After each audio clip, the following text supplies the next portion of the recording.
民间团体和民间企业合作进行一份调查，发现新竹的头前溪内底溪钱正拢是粪扫。那这个所在是垃圾地牢，所以因希望会当成立平台，让政府、民间和在地人共同来解决这个问题。 溪仔钱大包小包全粪扫，这是新竹人的母亲河头前溪。这款垃圾的模样，让在地人看到是感觉不可思议。那这次说调查这个头前溪，突然之间就会有一点毛骨悚然。悚然不是害怕，这个就是我从小看的溪耶。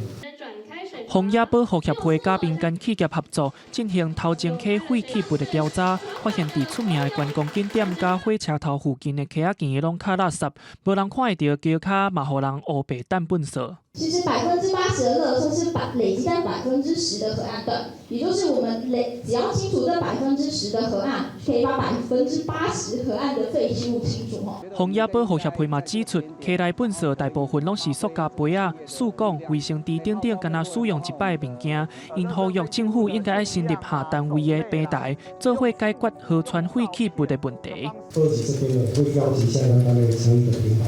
那针对我们今天川会调查这个成果，那一起合作来做后期的这个处理的。第二，河川局表示，因即嘛有咧推动河川环境教育的课程，帮在地民众同齐守护头前溪。